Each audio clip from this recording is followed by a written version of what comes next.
La máquina de café está encendida. Este es el primer podcast del día. El Café Lungo de www.copano.news en La Clave 92.9. Hagamos un pequeño repaso. El día viernes, la Fed en los Estados Unidos va y avisa la quiebra del banco de Silicon Valley, que tenía una cantidad de activos importantes basada en una nueva industria que iba apareciendo con fuerza en los últimos años, que es de las startups, el mundo del emprendimiento y de las ciencias de la vida, que son todas las investigaciones que tienen que ver con el mundo de el alargamiento de la vida humana, del cáncer, etcétera. Dentro de ese contexto, habían incluso empresas chilenas que tenían ese dinero en este banco.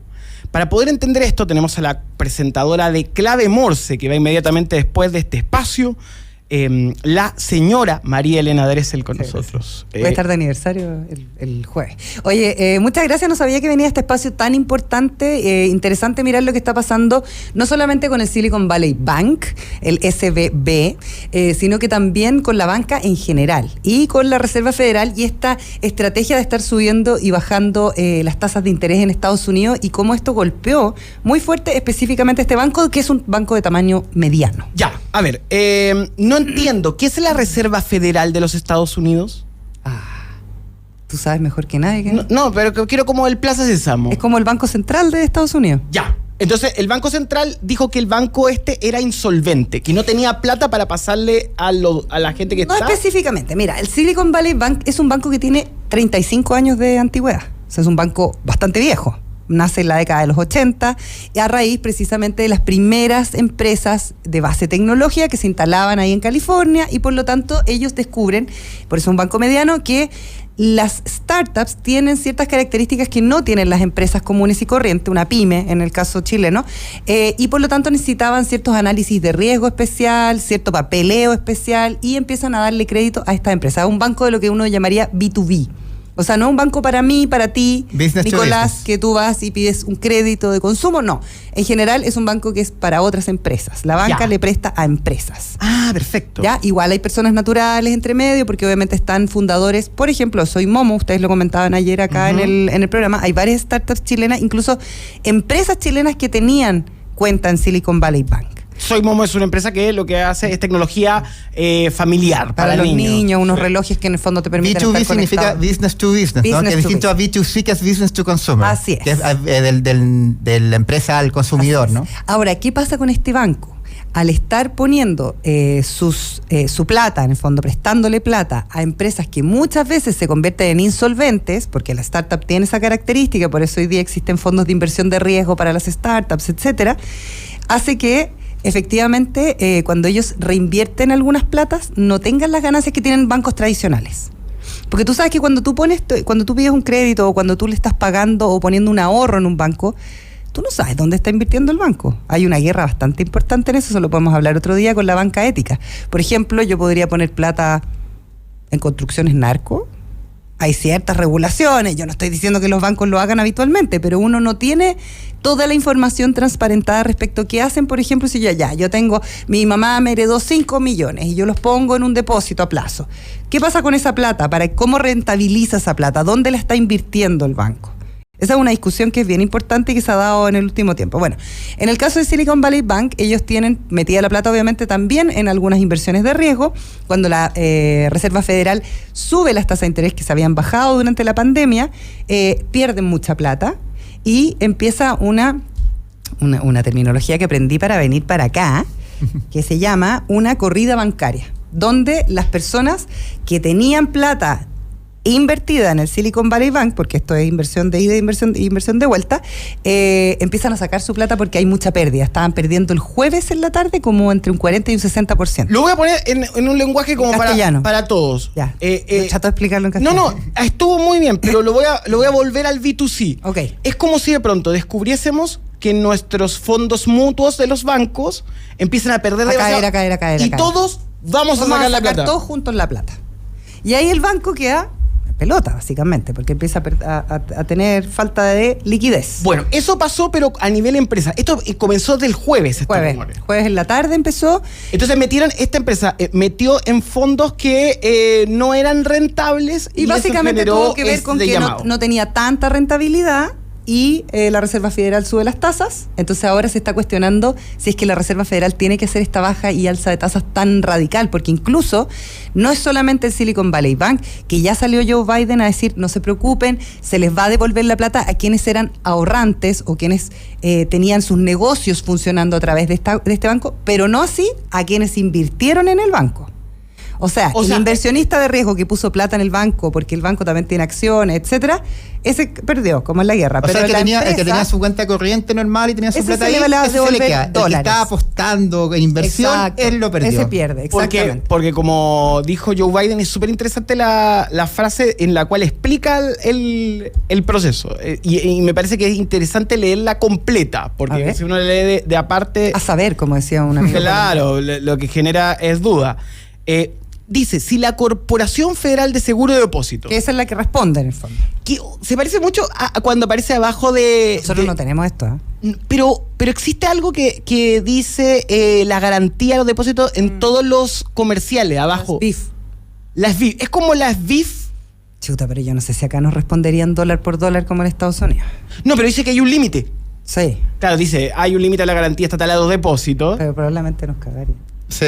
Claro, no sabemos. No tengo certeza de esto, pero me da la sensación. Ya, pero pongámoslo en eso. Solo por ser chilena. Si la Corporación Federal de Seguro de Depósito, o sea, un equivalente al seguro que tiene la SBIF, claro, se hace cargo del banco, que ojo, es el Estado, Corporación Federal, las personas que lo administran ya no deberían trabajar ahí. Lo que dice Biden es, salgan de ahí, los vamos a echar. Hubo un pequeño escandalillo que se me había olvidado mencionar el día viernes, o el jueves, o el miércoles, me parece que el CEO del banco vendió todos sus activos del banco. O sea, ya sabía y se olía que venía esto mal en rentabilidad. No, y que dijo que... Escandalosamente el tipo vende sus activos. Los insiders dicen que fue un comportamiento idiota, porque eso fue lo que... Sí, porque la gente se enteró de eso y dijo, si está escapando el de arriba, imagínate yo que nos queda a también saco nosotros. lo mío, exactamente. ¿no? Y ahí empezó esta corrida bancaria, como les llaman, y lo que más llama la atención hoy día son dos cosas. Uno, aparece un fantasma de la crisis del 2008-2009, que eso es importante.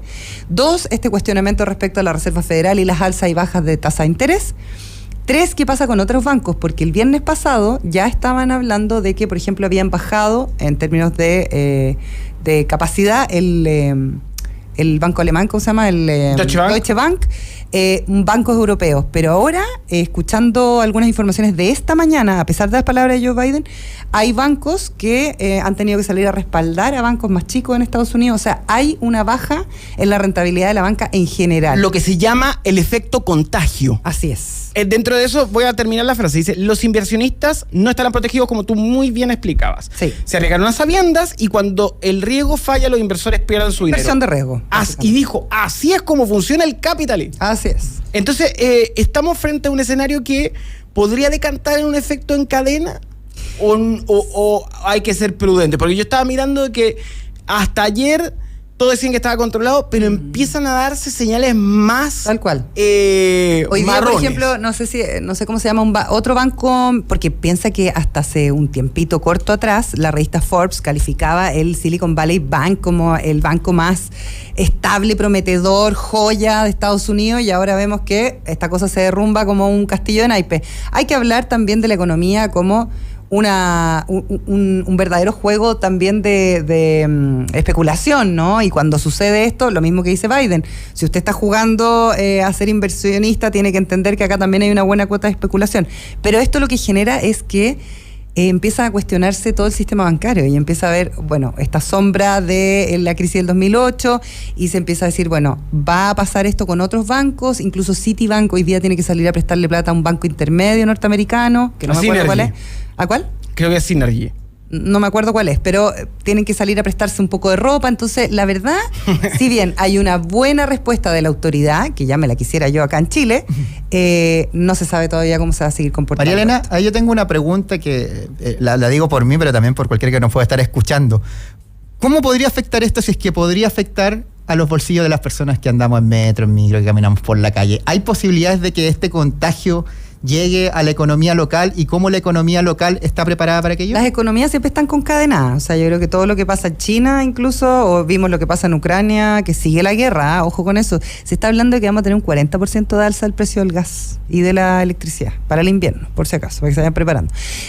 O por supuesto que esto puede tener un efecto en el precio del dólar, que lo hemos mantenido bastante controlado, y que lamentablemente, por ejemplo, en el caso de si tú eres un pequeño emprendedor que trae cosas de otras partes para venderlas en Chile a través de Instagram, por decirte un ejemplo, te va a salir más caro. Por lo tanto, te golpea.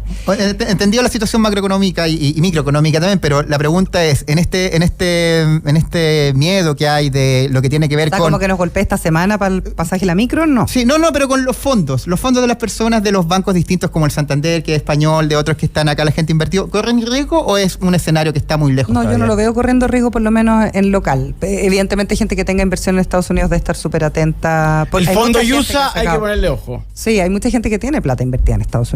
Hay mucha gente que tiene plata invertida en dólares. Entonces, obvio que ahí vamos a tener que estar atentos. Por ahora, tranquilidad nerviosa. La gran María Elena Dresser con nosotros. Espero ayudándonos a entender. aportado algo a esta conversación. Maravilloso. Sigan este podcast, busquen Copano en Spotify. Cambio y fuera. De la máquina del café al trabajo, la máquina del café está encendida. Escucha este podcast en Spotify, El Café Lungo de www.copano.news. La clave 92.9. Ojo que ya vienen los próximos minutos. Clave Morse con María Elena Dresser para que sigan atentos a lo que va pasando en tiempo real. Hay debate por las casas narco, que lo habíamos hablado la semana pasada, Sebastián Flores. Monsalve y Carter se están enfrentando a través de los diarios. Vamos a ver si arma otro capítulo de este show, de este Prime que creó Carter, que por cierto tiene aspiraciones presidenciales. Oye, dentro de todo quiero saludar amablemente a toda la gente que nos está escuchando. María Elena. Una pregunta, Carter quiere demoler y Monsalve no. Esa es la... No, lo que pasa es que lo que dice Monsalve es que es medio pirotecnia todo esto. Claro. Y Carter dice, no, es algo concreto. Esas son las posiciones. Incluso Monsalve dice, lo que hay que ir es por las inversiones de los narcos, no por la casita narco. Ese es el... Ir por el narco, digamos. Todos quieren evitar... Claro, Los narcos tienen submarino, como comentamos hoy día, más encima, así que es más difícil. Oye, saludos a Pesenrit Rod, que comenta sobre lo que estábamos hablando con María Elena. Las fintech están de muerte. Está difícil ahí la cosa. También dado vuelta a Pablo, Katia, que estaba escuchando el podcast anterior, dice, Matei va a ser la candidata eterna en la derecha. Vamos a ver lo que pasa, porque Matei tiene muchas partidas de caballo inglés y le va muy bien en la encuesta. La tercera contó este fin de semana que todos los candidatos presidenciales de derecha que van en la pole position, que son Matei, Carter, como decía París, Carter, José Antonio Kast y Codina, están todos conectados y amigos y tienen una especie de fair play hasta la elección de potenciarse entre ellos ante el oficialismo. Así Oye, que yo quiero poner una candidata sobre la mesa que nadie la ha puesto, pero para mí sería una buena candidata. Dale. Paulina Bodanovich. Paulina Bodanovich del PS. O muñeca política. Encuentro muy buena ella. Ha tenido. Ah, una idea que se me ocurre. Pero es como poner a la Pierre Gentile, que está muy bien en el PPD y gana espacio. Pero no es lo mismo. Pero Que Bodanovich tiene más carrete. pero es pop. Le falta más. ¿Qué pasa? Habría que volverla pop, pues si tenemos tiempo. Hay un fenómeno que es como cuando empiezan a lanzar al Anderreche candidato en Vitacura. Con un carpool karaoke para Paulina Bodanovich. Bueno, a propósito, en Radio Agricultura ahora tiene Cristian Pino y su pareja Carla Rubilar un podcast también. Bueno, Paulina Bodanovich tendría que grabar un tema con Bizarrap. Yo creo que para ponerte Para la poder pole subir. position. Sí. Son las 8:59. Sigan con Clave Morse en la 92.9. Muchas gracias, María Elena, por tu aporte. Como Gracias siempre. a ustedes por Muchas existir. gracias, María Elena. Y gracias a ti, Sebastián Flores, por Buen toda la día. noticia. A ti, Nicolás. Nos vemos mañana. Chao. Sigue monitoreando la actualidad en @Copano y @Radio La Clave. Acá termina www.copano.news en La Clave.